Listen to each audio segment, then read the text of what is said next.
Lovely voices. Don't keep them inside, my brothers, my sisters. We are at the moment when we need to acknowledge the people who have really done this work. We have hundreds of Amazonians who are dead, giving their lives for what we hope, what they hope we could achieve. We have thousands who have been disappeared. We have thousands who have been injured. We have hundreds in jails. We have tens of thousands in refugee camps. And now we have the international community unable to protect refugees and asylum seekers.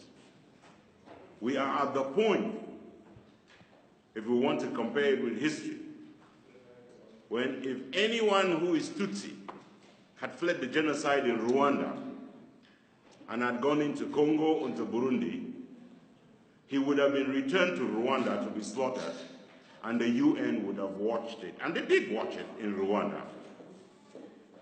We are at the point where if the Jews fled Nazi Germany and went off to Czechoslovakia and thought they had found a safe haven, they would be returned to the gas chambers of Hitler, and the United Nations will say nothing. We are at a point when refugees in Nigeria, political leaders in Nigeria, asylum seekers in Nigeria can be abducted in the capital of Africa's biggest nation and taken out of there overnight. They tell us all kinds of stories, and returned to a man whose only interest is to kill them. Because if he kills the innocent, what will he do to those he has falsely qualified as guilty already? If he could kill Mami Api in Kwapa, if he could burn down the homes of those people in Kwapa, if he could do what he's done to Mbonge, if he could do what he did in Tadu, if he could do what he's done in Momo, if he's done what he's done in Bemenda, in Bello, where we've seen human beings slaughtered in a manner worse than cattle. When I have seen a young man in Bello from whom I could buy soya. I stopped to buy soya 3 times when I was last in Congo. This is someone who suffered from the brutality of this government, taken out in the worst of ways. My people, it is time for us to tell the world that we have endured this for too long and we will no longer endure it. I know that the reason we gathered here today is because we felt seriously that we needed to take stock. We felt seriously that we needed to think critically about what we have done wrong, what we've done right, how we can build on what we have done right, how we can discard what we've done wrongly, how we can finally find a manner of collaborating in the middle of whatever differences we have, how we can, going forward, accept that all things will not be right, but because Boya is destination and we are on the same train, we will walk on, we will push on, we will crawl on, we will make it to Boya. Now, La République must know something. There is no way we will ever give up. There is no way we will ever return to Yaoundé. There is no way the slave is coming back. There is no way you are putting those shackles on our feet, on our hands. There is no way you are giving us a name. There is no way you are treating us as a second-class citizen. Not now, never.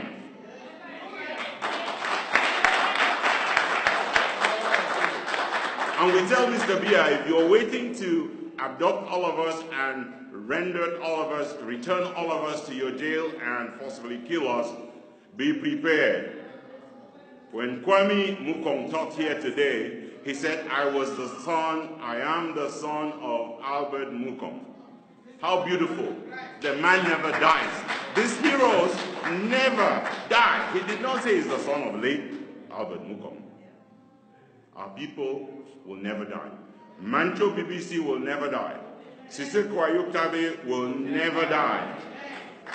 Neva Fontaine will never die. Agbon Kongo will never die. Terence Penn will never die. Sam Sawyer, even those they have killed, Mami Api, they will never die because we will never let them die.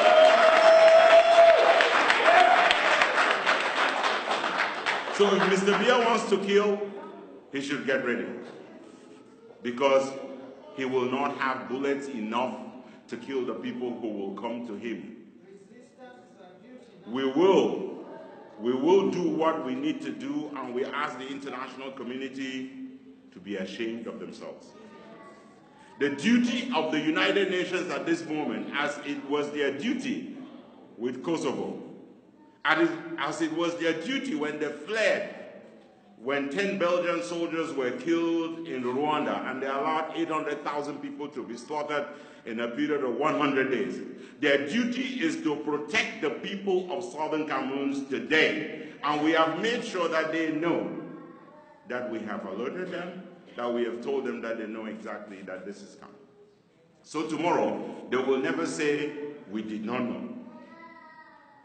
They will never hide behind the never again campaign. And we speak at a time when President Paul Kagame of Rwanda is president of the African Union. Dr. Lee Sambe said a moment ago, ashamed that the African Union has not said a word yet. President Kagame, it's up to you. It is up to you. You have built a beautiful people. You have built a beautiful country from out of the ashes of genocide. You now need to lift the rest of Africa. You are the only one that's bold enough to say it to the French the way it is. They funded that genocide. They enabled it. They facilitated it. They promoted it. And they made sure that the blood flowed. And we know, because they are not at the start, they did it elsewhere. They did it in Vietnam, they did it in Algeria, they did it in Madagascar, they did it in Cameroon. So they're coming back for round 2 on our people. Not under our watch. It is not going to happen. Now, the reason we met tonight, or to the whole day today, was because I believe that our struggle has and misses opportunities. But we should never feel the anger that tells us that we should abandon. We gather today with open doors and open arms and open hearts, believing that we need to come back together. On the evening, Dr. Joe Ayaba, Manjong, Jutambe, and myself met at the Ikeja International Airport. He was headed back from that conclave that he was not allowed to attend. We connected Dr. Akwanga on the phone, we connected other people, and we said, there's something we need to do. It's true we are out of the house, but we're not out of the struggle. Let's get together and see what we need to do. Now, before that conclave, we had announced very clearly that we were bringing something to the conclave. Remember, Maurice was not part of SCACUV anymore. We're bringing something to the conclave. And if you read our statement, we said we were bringing some of the contributions that we looked at here today. That's what we were taking to the conclave. We want our people to be together behind the actions that we want to take.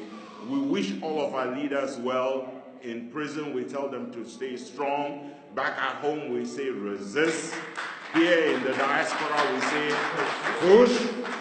And absolutely, for those of us who have taken on the responsibility tonight, 4 C's is your thing. Thank you, my brother.